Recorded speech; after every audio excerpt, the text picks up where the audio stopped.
찬양 대원들을 통해서 하나님 아버지의 성호를 찬양하게 하시고 이 시간 또 귀한 말씀을 들을 수 있는 은혜를 주셔서 감사합니다. 이 말씀이 우리에게 축복이 되고 하나님께는 영광이 되고 또 우리의 기도의 응답이 될 수 있도록 도와주시옵소서. 예수님의 이름으로 기도하옵나이다. 아멘. 할렐루야. 우리가 호세아서 이제 강의 말씀 다 끝나고 우리가 마태복음 중심으로 은혜를 나누고 있습니다. 그래서 우리가 마태복음 두 번째인데 벌써 이제 4장이 들어왔어요. 근데 이유가 있습니다. 1장, 2장은 그 탄생에 관한 말씀이니까 우리가 성탄절에 같이 많이 나누셨어요. 그리고 마가복음, 마태, 마가, 누가, 요한 다 공강복음이지 않습니까? 제자들이 기록했기 때문에 제자들이 보는 내용이 거의 비슷해요. 똑같은 본문들이 많이 있습니다. 그래서 똑같은 본문은 건너뛰기 때문에 4장까지 온 거예요. 2번 했는데. 그러니까 왜 이렇게 건너뛰는가? 목사님 미천 떨어져서 그러나 계속 있습니다. 그래서 똑같은 본문으로 다른 측면에서 계속해서 이렇게 말씀드리고 있습니다. 오늘은 이제 4장입니다. 4장의 핵심적인 내용은 예수님께서 이제 제자를 부르시는 그런 말씀입니다. 여러분, 예수님의 이 본격적인 사역이 이루어졌던 것은 바로 갈릴리 해변가라고 할 수가 있습니다. 예수님의 공생의 본격적인 사역은 갈릴리 해변가에서 이제 제자들을 부르는 것으로 시작이 됩니다. 예수님은 거기서 장차 제자가 될 사람들을 거기서 만나시고 부르시고 또 그들과 함께 하시고 그들에게 하나님 나라의 교훈을 가르치십니다. 또 제자들의 가슴 속에 하나님 나라의 비전을 심어주시는 것으로 이제 세상을 바꾸는 위대한 사역을 감당하도록 하십니다. 그리고 예수님은 당신의 제자 후보생들에게 만날 때마다 Follow me, 나를 따라오너라 는 단순하고 직설적인 부르심으로 제자들과 함께하는 이제 삶을 시작하십니다. 여러분, 기독교 역사에서는 예수를 따르는 사람을 discipleship, 제자도라고 불렀습니다. 그런데 이 제자란 말은 히브리어 언어에 보면 마사테이스라는 말에서 나오는 말로 이 단어의 뜻은 배우는 사람, 너널이라는 이런 뜻을 가지고 있어요. 그러니까 제자의 진정한 의미는 한마디로 말하면 예수 그리스도의 인격과 삶을 배우고자 평생을 통해서 그를 따르는 사람을 의미합니다. 자, 오늘 본문에 보시면 예수님께서 제자를 부르시는데 누구를 불러요? 시몬 베드로와 그 형제 안드레를 부르세요.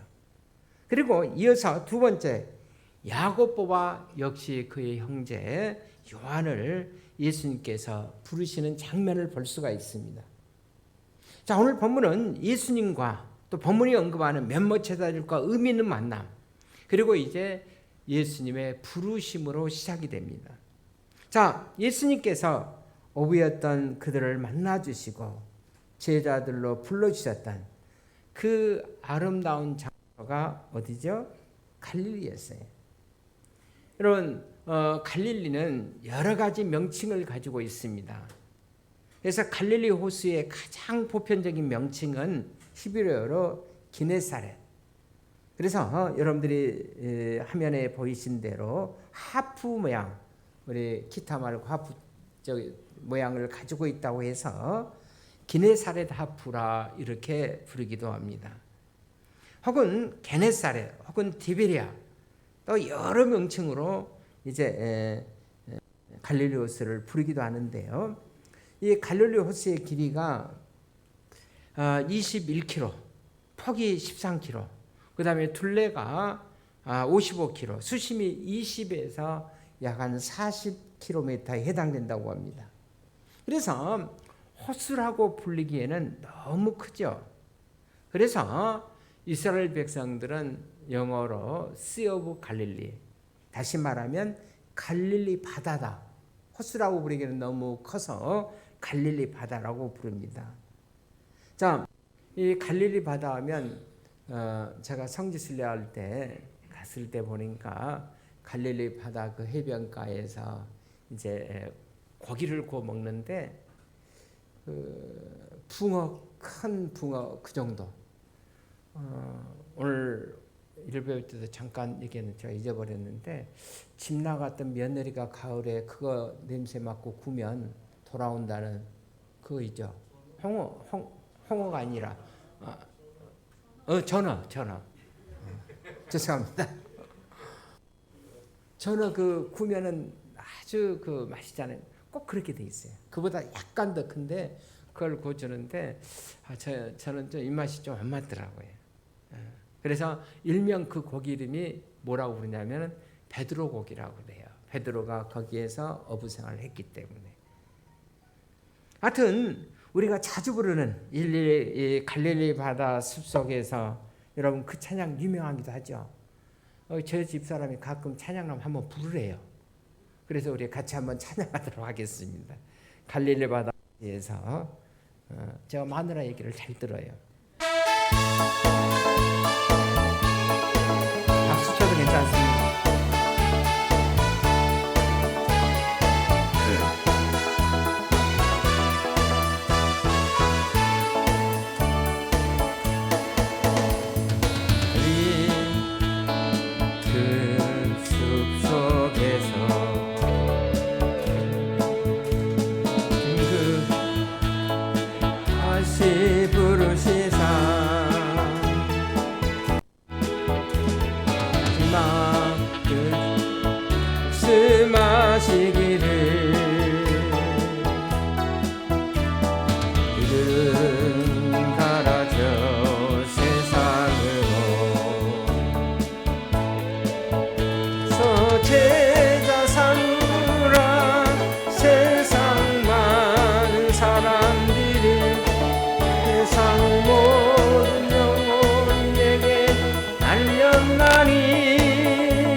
찬양은 다 좋은 것 같아요.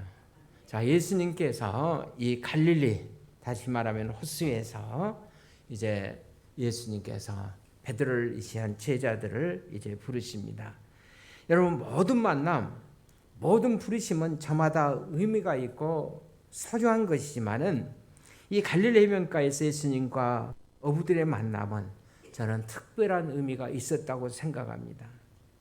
만약 오비였던 제자들이 예수를 만나지 않았더라면 여러분 어떤 삶을 살았을 것 같아요? 날이 밝으면 그물을 메고 갈릴리 바다에서 하루 종일 고기를 잡다가 또 저녁이 되면 그물을 싣고 잠시 한식을 취하고 또 다시 날이 밝으면 그 그물을 메고 갈릴리 바다에 나가서 또 하루 종일 고기를 잡고 저녁이 되면 또 그물을 싣고 잠시 한식을 취하고 이런 반복의 일상이 그들에게 시작하지 않았겠습니까? 자, 이렇게 평생 고기 잡다 끝내버릴 인생을, 근데 예수님께서 갈릴리에 찾아오셔서 그들을 부르셨어요. 그리고 이렇게 말씀하십니다.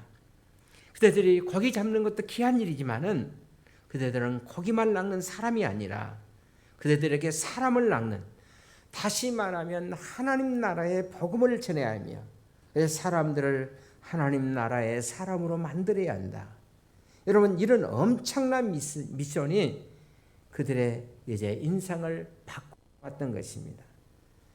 부르심을 받은 그때부터 제자들은 이제 하나님 나라를 바라보고 예수를 따라 세상을 바꾸는, 여러분, 예수님의 제자의 삶을 살아갑니다. 예수님을 따라하는 세상을 바꾸는 제자들이 된 거예요. 김춘수의 그 꽃이라는 시가 있습니다. 한번 띄워주시기 바랍니다.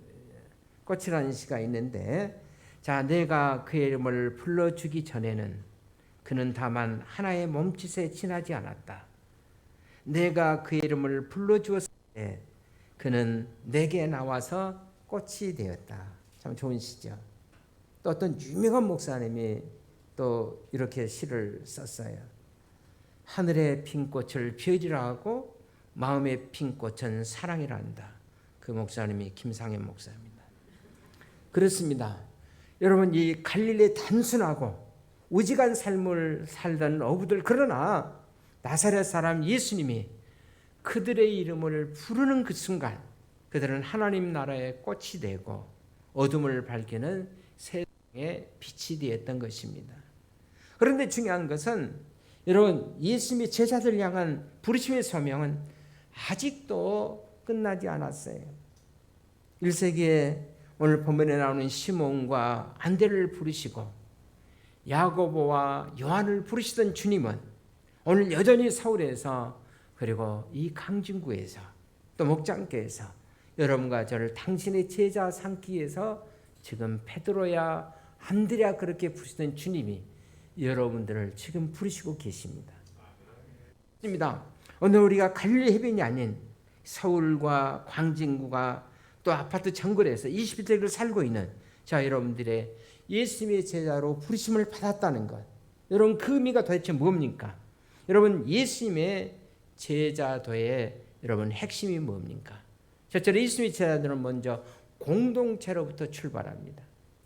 여러분, 제자 유사한 단어가 도제라는 단어가 있어요. 영어로는 apprenticeship이라고 그러는데, 도제는 한 스승이 이제 자기를 따르는 제자를 선택해서 자기와 함께 살면서 자기의 구슬을 전수할 때 가르치는 그 단어를 도제라고 그럽니다. 그래서 어떤 학자들은 예수님의 제자 훈련도 바로 이 도제 훈련과 좀 비슷하다 이렇게 얘기하는 학자들도 있어요. 그러나 저는 예수님의 제자 훈련은 이런 전수하는 도제 훈련이 아니었다고 생각합니다. 우선 한두 명이 아니라 우리가 잘 아는 대로 예수님은 먼저 12 제자를 부르시고 그들을 훈련하셨어요. 자, 그리고 예수님은 자신이 가지고 있는 어떤 단순한 기술을 전달하게 한 것이 아니라 예수님 자신의 인격적인 삶, 그리고 그 모든 것을 전수하기 위해서 제자들을 불렀다는 의미에서 예수님의 제자 훈련은 여러분 도제 제자 훈련과는 구별이 된다고 할 수가 있습니다. 왜 그렇게 하셨는가? 물론 제자들이 예수님을 카피하고 배운다는 것은 무엇보다도 중요합니다. 그러나 예수님은 당신의 제자들이 당신에게서 배울 뿐만 아니라 그 12제자에서 이제 공동체에서 어울리는 가운데서 그 가운데 서로 인격과 인격이 부딪히고 그 가운데 서로가 다듬어지고 빚어가면서 서로를 용납하고 서로를 사랑하면서 서로를 세워가는 이 가치 있는 그런 훈련을 예수님께서 처음부터 염두에 두셨던 것이라고 생각합니다. 그래서 예수님의 제자 훈련의 이 교훈의 이 마당이 바로 주님이 가장 강조하는 단어 중에 하나가 바로 서로라는 단어예요. 그래서 너희는 서로 사랑하라.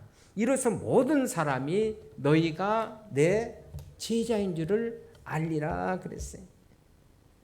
자, 예수님의 바톤을 받은 강력한 제자였던 바울 사도도 그의 가르침을 통해서 이제 서로라는 단어를 많이 강조하고 있습니다. 서로 용납하라. 서로 용서하라. 서로 서로 권면하라. 서로 서로를 세우라. 자, 이렇게 예수님은 당신의 12 제자들이 주님의 제자의 도를 계속해서 훈련하며 배워갈 것을 기대하셨던 겁니다. 그래서 우리 목장교회도 이렇게 예수님의 제자 훈련의 모델을 따라서 12명으로 구성되는 목장의 공동체를 체조하고, 또 우리는 목장의 리더 인도 아래서, 그리고 목장원들이 서로 그 가운데서 올리면서 서로 서로의 삶을 세우고 서로 서로의 목장의 삶을 중요하게 여기면서 거기에서 목장을 세워가는 그런 철학을 가지고 우리가 목장 예배를 드리고 있지 않습니까? 그렇다면 우리 교회 성도들이 주일만 교회에 왔다 갔다 하는 성도가 아니라, 후반기에 이제 코로나 때문에 우리가 잠시 중단됐습니다만은 목장 안으로 이제 들어가서 거기서 이제 서로 챙겨주고 서로를 돌보면서 서로를 세워가는 이런 진정한 제자들을 실천하는, 배워가는 우리 목장원들이 될 수 있기를 주의 이름으로 축원을 드립니다. 그래서 우리 목장교회는 서로가 서로에게 빛이 되어주고, 그래서 우리는 마침내 세상의 빛으로 살아갈 수가 있어야 합니다. 체이노스가 쓴 에세이 그 인연이라는 책이 있어요. 시가 있습니다. 발음을 잘해야 돼요. 인연이 아니라 인연. 좀 이상합니까? 그러나 여러분, 인간관계를 통한 인격의 이 비어짐의 아름다움을 증언하면서 최은호 씨는 이런 말로 잘 표현했어요. 제가 그 한 문단을 소개해 드리겠습니다. 우리 모두는 밤하늘에 떠있는 별들이다. 이 별들이 서로를 만나고 헤어지며 소멸하는 것은 신의 섭리에 의한 것이다. 이 신의 섭리를 우리는 인연이라 부른다. 인연이 소중한 것은 반짝이기 때문이다. 나는 너의 빛을 받고 너는 나의 빛을 받아서 대쓸 수 있을 때 별들은 비로소 반짝이는 천재가 되는 것이다. 참 좋은 시라고 생각합니다. 우리는 때로는 혼자 사는 것이 편안한 것이라고 느낄 때가 많아요. 교회 신앙생활도 혼자 왔다 가는 것이 제일로 편한 것이라고 생각합니다. 그래서 교회 생활 가운데서 어떤 구단에 들은 것을 거부하고 축도와 함께 바람과 함께 살아줘야 하는, 그것이 좋은 신앙생활이라고 생각하는 사람들도 있습니다. 결국은 나홀로 신앙생활 그렇게 하다가 또 마음에 안 맞으면 또 교회를 떠나게 되고, 또 거기에 조금 정착하다 또 안 맞으면 또 떠나게 되고, 계속해서 그런 삶을 이어갈 수밖에 없어요. 왜냐하면 이런 신앙생활은 제대로 훈련되지 않았기 때문에 그렇습니다. 여러분, 신앙생활은 함께 거기서 서로를 부딪히면서 때로는 여러분 참는 법도 배우고 인내하는 법도 배우고, 거기서 부딪히면서 때로는 용서하는 법도 배워요. 그래서 함께 울며 함께 손을 잡고 함께 기도하는 모습들을 배우게 됩니다. 우리는 함께 하면서 서로 용납하고 사랑하는 것들을 계속 배워가지 않아요? 그리고 마침내 그를 통해서 진정한 섬김의 레슨을 우리가 배우게 되는 줄로 믿습니다. 여러분, 홀로 섬김은 결코 배울 수 없는 교훈이고, 어떻게 섬김을 배우지 않는 사람이 여러분 그리스도의 제자라고 할 수가 있어요. 여러분, 교회는 다 같아요. 어디 가든지 거의 같습니다. 중요한 것은 내가 거기에서 섬김의 자리에 있느냐 아니면 파동하고 있느냐. 어떤 분이 천국에 관해서 그렇게 표현하더라고요. 천국은 나눠주는 것이 천국이, 지옥은 서로 받으려고 하는 것이 지옥이라고 그렇게 얘기했어요. 어떤 분이 지옥에 갔더니 지옥을 설명하기를 그렇게 얘기하더라고요. 지옥은 큰 팔이 있는데 그 팔로만, 긴 팔로만 음식을 먹을 수가 있어요. 팔이 너무 길기 때문에 구부러져도 엉뚱한 데로 가는 거예요. 그래서 있어도 먹지 못하는 것이 바로 지옥이다.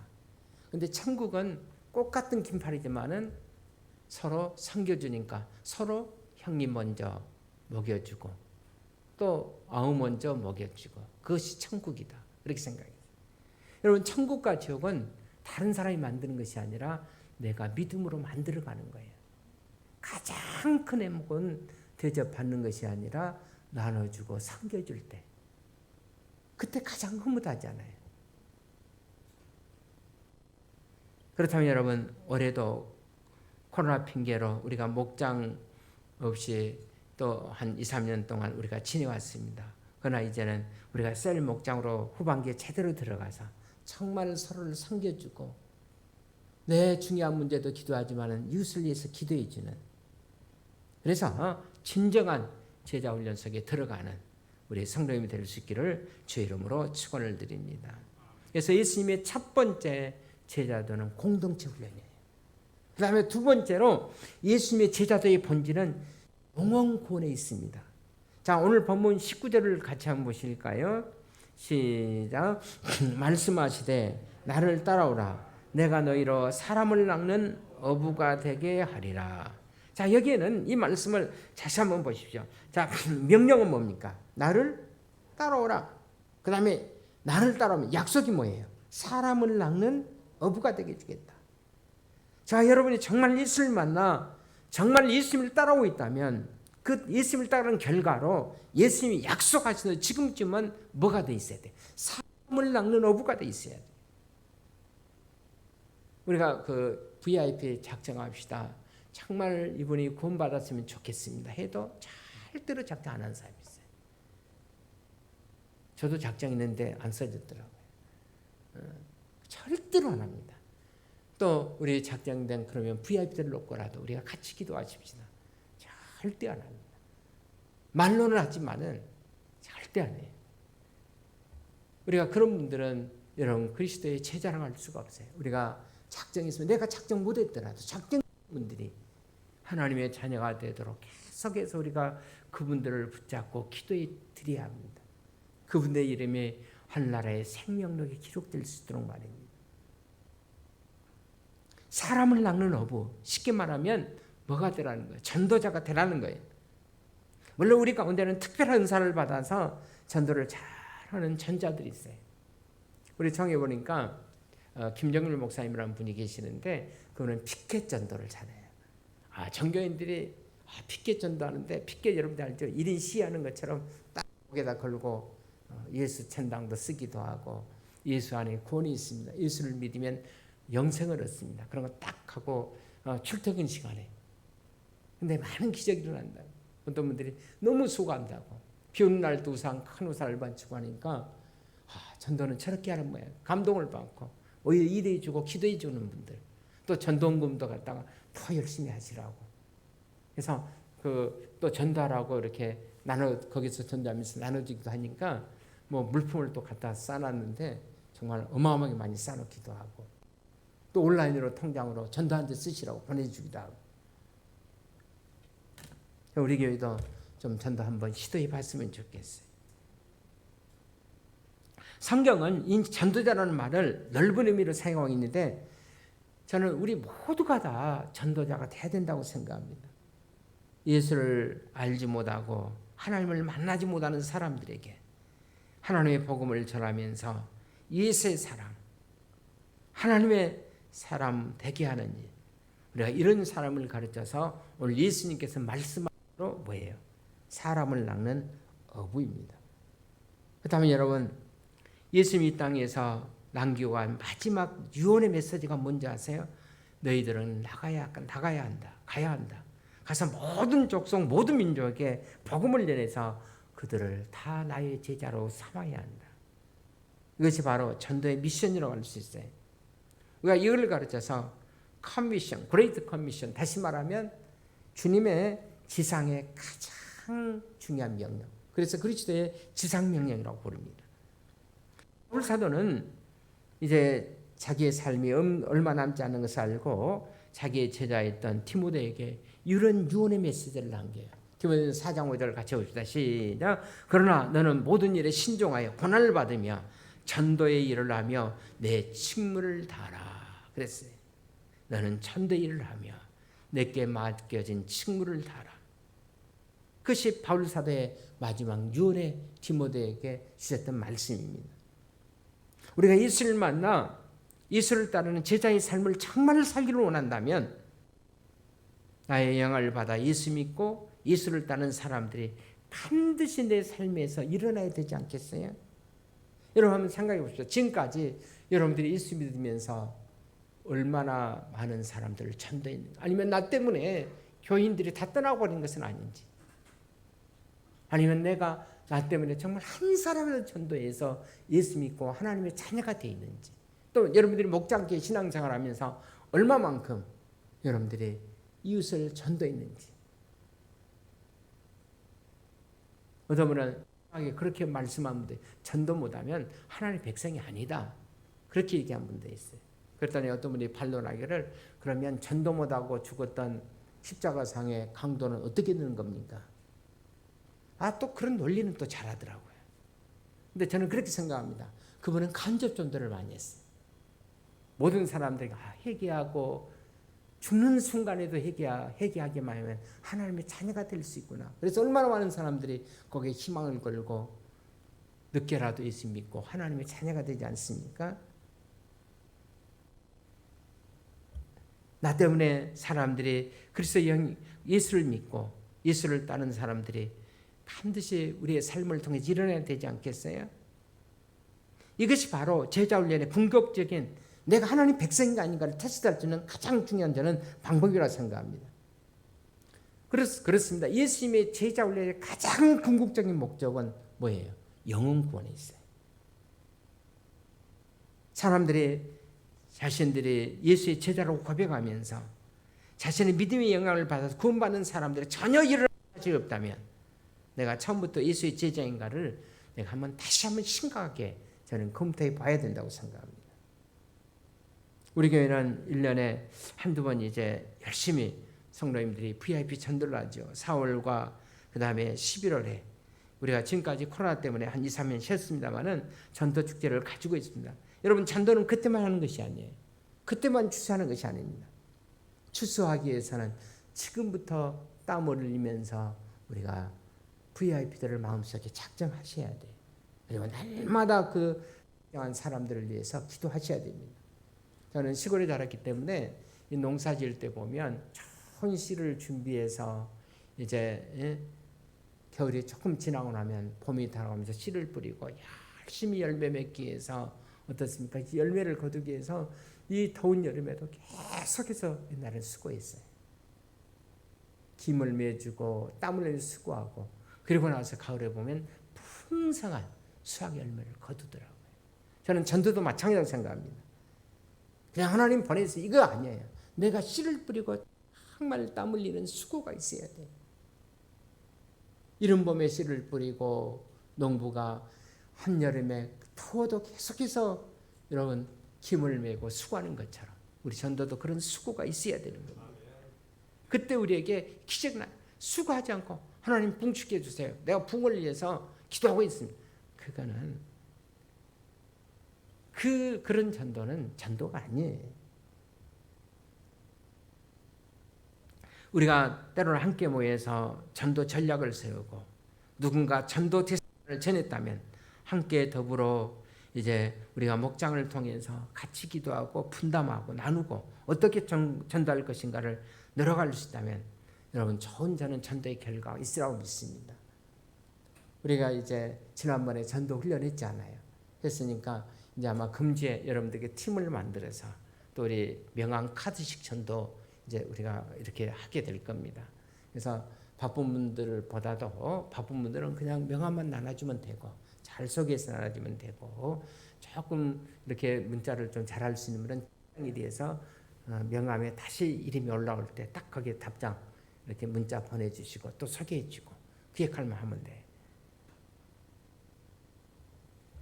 저는 이것이 바로 예수님께서 12명의 제자의 공동체를 만든 이유라고 생각합니다. 우리 교회로 얘기하면 목장 셀이라고 저는 그렇게 생각합니다. 그것이 바로 우리 목장이 전도하고 신앙의 삶을 누려야 할 중요한 이유라고 생각합니다. 저는 금년 한 해 무엇보다도 후반기에 우리 목장교회 전도의 풍성한 열매가 맺을 수 있기를 주님으로 축원을 드립니다. 자, 우리 옆 사람에게 한번 따라합시다. 금년에 전도의 열매를 맺어봅시다. 시작. 그렇다면 여러분의 마음속에 이제 내가 전도해야 될 사람 한두 사람을 작정하십시오. 그리고 집중적으로 기도하십시오. 그 다음에 마지막으로 여러분 예수님의 제자도의 실현은 바로 희생을 통해서 가능해요. 자, 오늘 본문에 보시면 예수님의 제자들은 제자로서 예수님을 따르기 위해서 여러분 대가를 지불했다는 사실입니다. 여러분 우리가 크리스찬이 되기 위해서 구원받기 위해서 여러분 지불해야 할 대가는 별로 없어요. 우리 구원을 위해서 우리가 지불해야 할 대가는 없습니다. 물론 예수를 위해 핍박이 오는 지역에서는 믿는 것 자체가 고난일 수도 있지만 그러나 그렇지 않은 지역에서는 문자들이 신자가 되기 위해서는 내가 지불할 대가는 없어요. 왜냐하면 구원은 하나님께서 우리에게 거저 주시니까. 하나님의 창세 전에 그리스도 안에서 여러분과 저를 예정하셨다. 가장 좋은 때 이 땅에 태어나게 하시고 예수 믿게 하셨으니까. 그리고 예수님께서 여러분의 구원을 이제 십자가에서 모든 형벌을 다 받으셨습니다. 그래서 예수 그리스도를 우리가 인격적으로 우리의 마음속에 영접하면 우리는 하나님의 자녀가 되는 거예요. 그래서 이사 55장 1절을 우리가 같이 한번 보실까요? 시작. 너희 목마른 자들아 물러나오라. 돈 없는 자도 오라. 너희는 와서 사 먹되 돈 없이 값없이 와서 포도주와 젖을 사라. 자, 목마른 누구든지 와서 사 먹되 돈 없이 값없이 와서 포도주와 젖을 사라. 그 다음에 에베소 2장 8절 우리가 잘 아는 말씀입니다. 시작. 너희가 그 은혜를 인하여 구원을 얻었나니 이것이 너에게서 난 것이 아니요 하나님의 선물이라. 그 다음에 행위에서 난 것이 아니라 이는 누구든지 자랑치 못하게 우리 행위를 통해서 구원을 얻는 것은 하나님의 은혜로 받는 겁니다. 내가 마음만 열기만 하면 예수 그리스도를 영접하면 내가 죄인 것을 인정하고 예수님을 내 마음속에 모셔드리기만 하면 우리는 하나님의 자녀가 돼요. 우리 구원은 값없이 하나님께서 우리에게 선물로 주어진 거예요. 그렇다면 여러분 일단 우리가 예수를 믿었다면 이제부터는 예수님을 따라가는 영향력을 남기는 인생을 살기 위해서는 우리 치료해야 할 구원받은 사람들이 이제 치료할 대가가 있다는 거예요. 그냥 믿는 자가 아니라 반드시 우리가 치료할 대가들이 있습니다. 예수님 처음 제자들이 예수님을 따라가면서 여러분 지불할 대가가 뭔지 아십니까? 20절에 있는 말씀 우리 같이 봅시다. 시작. 그들이 곧 자, 그 읽을 때는 같이 읽어야 된다고 제가 그랬잖아요. 어떤 분은 새벽기도 찬송도 안 하고 성경도 안 읽고 교회 와도 성경짝에도 절대 안 읽어요. 자, 우리 한번 따라서 성경을 크게 찬송을 크게 열심히 하자. 새벽 기도에도 목소리가 안 들려. 저는 목소리 크면 하나님 그거 보고 복을 주신다고 믿습니다. 우리 김영근 장로님이 요새 목소리가 굉장히 찬송일 때 커졌어요. 존경과 경의를 표합니다. 우리 권옥경 권사님 성경 아주 열심히 오시고 아침에 새벽에 일어날 때 은혜가 돼요. 어떤 분은 딱 침묵하고 차라리 새벽기도 나오지 말아가 할 수 없고 아무튼 여러분 열심히 큰 목소리로 같이 찬양할 때 설교하는 분이 은혜가 돼. 빼딱하게 앉고 빼딱하게 하고 아무 얘기도 안 하면 내가 지금 설교를 잘못하고 있는 건가 시험 들어요. 자, 오늘 성경에 보십시다. 자, 20절 다시 한번 봅니다. 시작. 그들이 그 그물을 버려두고 예수를 따르니라. 자, 처음 제자들이 예수님의 부르심을 받았을 때 20절에 그들이 누구예요? 베드로와 처음 제자 안드레죠. 자, 그들이 뭘 버려두고 예수님을 따랐어요? 그물을 버려두고. 여러분 베드로 안드레 직업이 뭐라고 그랬어요? 어부. 고기를 잡는 어부. 근데 고기 잡는 어부에게 그물은 뭐죠? 그렇죠. 밥줄이에요. 밥줄. 이건 그거를 버려두고 예수를 쫓는다는 것은 큰 희생이 아닐 수가 없습니다. 또 22절을 우리 같이 봅시다. 시작. 그들이 그 배와 아버지를 버려두고 예수를 따르니라. 여기서 그들은 누구예요? 21절에 보면 야고보와 요한이에요. 그들이 뭘 버렸다고 그랬어요? 자, 처음 제자 베드로 안드레는 그물을 버려두고 따랐지만은 아마 야고보와 요한은 생활이 좀 더 나았는지 몰라요. 배도 버려두고 배까지 포기하고 또 뭐까지? 뿐만 아니라 아버지도 버려두고 그랬어요. 이 말씀을 잘못해서 예수를 믿으면 부모까지 다 버려야 된다. 그 말씀이 아니에요. 더 큰 목적을 위해서, 더 큰 거를 위해서. 여러분 이렇게 생각하면 됩니다. 우리 자녀들이 이제 고등학교 3년 아니면 대학을 졸업하고 취업을 준비하기 위해서 열심히 공부하고 있을 때 집에 물론 어머니 생신, 아버지 생신, 누나 뭐 생신, 뭐 동생 생일, 그러니까 유리 생일 생각나네. 여기 준비하고 있어 이거. 근데 여러분 그거 지금 대학이 눈앞에 두고 있는데 그거 다 챙길 수 없잖아요. 대학 들어가고 나서 아니면 취업하고 나서, 그렇죠? 그때 편안한 마음으로 우리가 집에 여러 가지 행사가 있는데 영장을 받아 군대 가야 되잖아요. 왜냐하면 나라를 지키 더 큰 목적을 위해서 부모 잘 섬겨야 되지만 그래도 우리 잠시 그거 내려놓고, 왜냐하면 여기서 부모를 버렸다는 얘기가 그런 의미에 더 큰 목적을 위해서, 하나님 나라를 위해서, 때로는 더 위대한 가치를 위해서 내가 소중히 여겼던 것을 잠시 내려놓는 거예요. 내가 애착하며 가지고 있던 것들 내가 주님 앞에 잠시 내려놓는 거예요. 이런 대가 지불 없이 우리가 어떻게 제자의 삶을 살아갈 수가 있습니까?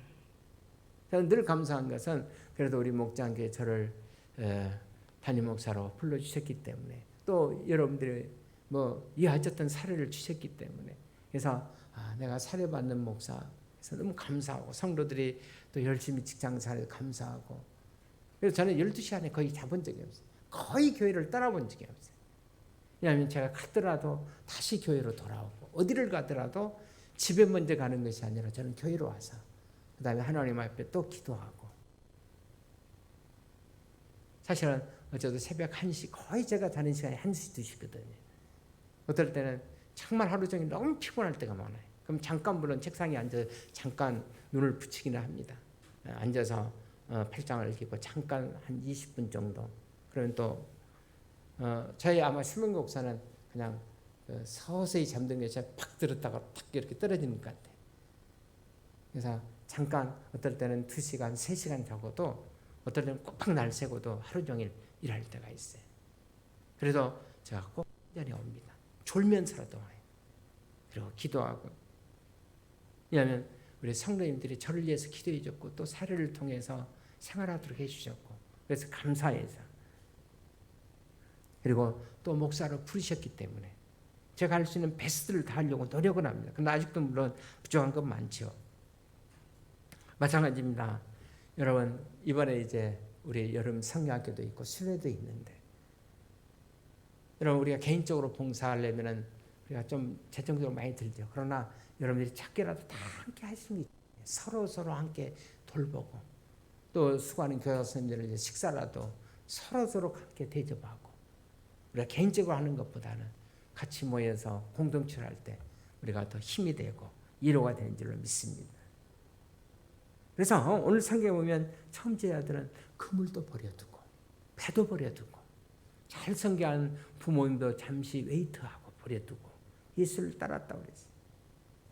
여러분, 하나님 나라가 이 땅에 오게 하기 위해서 우리는 소중한 것들을 조금 내려놓는, 바로 저는 그리스도의 제자들의 희생이라고 저는 믿습니다. 여러분, 오늘날 한국교회가 양적으로는 약간 성장했지만 사회적으로 영향을 미치지 못하고 있는 이유, 어쩌면 아주 작은 것, 너무 그것들에 애착을 두고 있기 때문이 아닌지. 여러분, 물질은요 계속 내게 있는 거 아니에요. 하나님 영광에 쓰라고 주신 거예요. 왔다가도 여러분 계속 흘러가잖아요. 옛날에 부자가 지금 부자가 아니라 옛날에 가난하고 지금 계속 가난한 거 있잖아요. 계속 흘러가는 겁니다. 하나님 영광에서 하나님께서 부하기도 하시고 기하기도 하시는 거예요. 하나님 영광 있을 때 하나님께서 필요한 만큼 우리에게 복을 주신 줄 믿습니다. 그래서 우리가 하나님 영광에서 포기할 것은 포기하십시오. 이 시대에 가장 탁월한 설교가 중에 한 사람인 스튜어드 브리스코라는 목사님이 계십니다. 그는 알파벳을 가지고 예수님의 제자도를 이렇게 설명했어요. 한번 보십시다.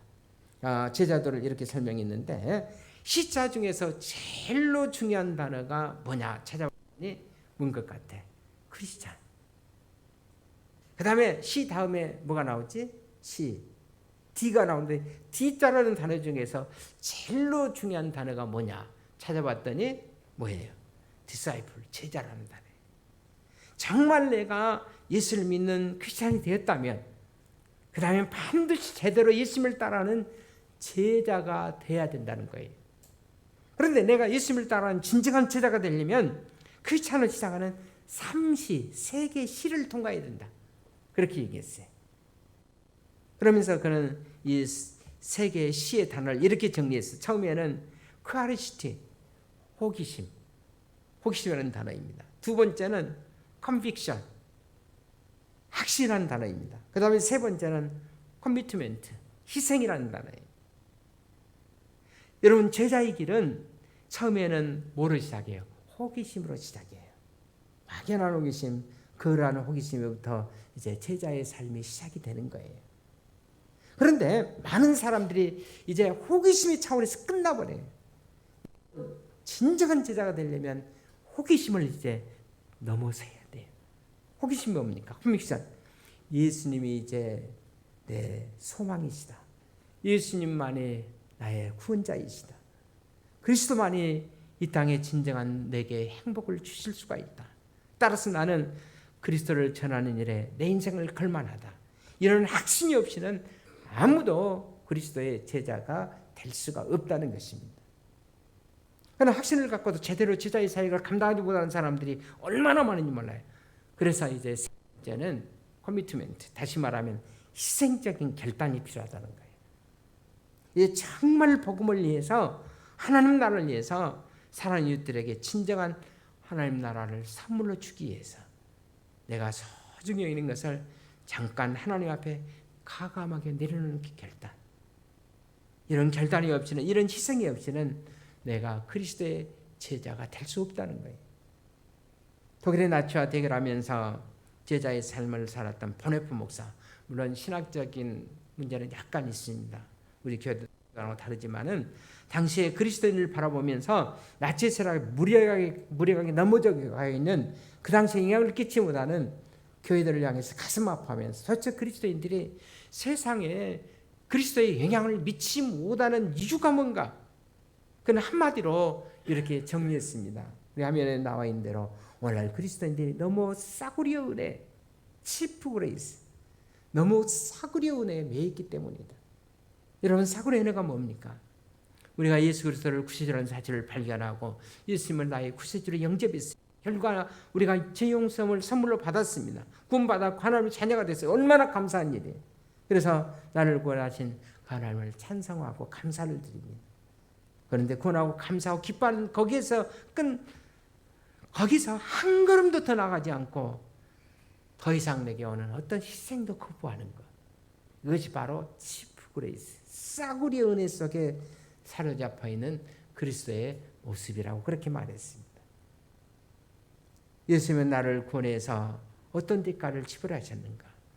여러분, 그분은 우리의 천국을 영원한 선물로 주시기 위해서 자기 목숨까지, 그리고 그 고난의 십자가를 지었습니다.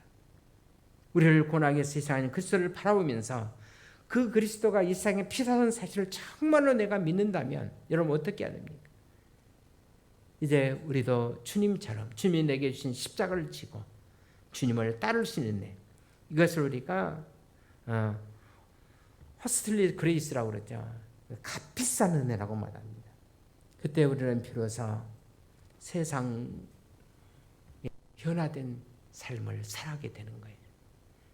금년에 우리가 작정한 VIP 이웃들을 여러분 전도하는, 그분을 구원하는 삶을 살기를 원한다면 내가 이웃들에게 좀 더 시간도 내어주고 또 내 포켓을 열어서 거금이 아니더라도 약간의 용돈으로 같이 식사를 하면서 내가 희생하고 섬길 수 있다면, 아니 때로는 그 아픔과 고통의 눈물의 얘기를 들어주며 나눌 수 있다면 우리 이웃들이 여러분 얼마나 큰 위로를 받을 수가 있겠습니까?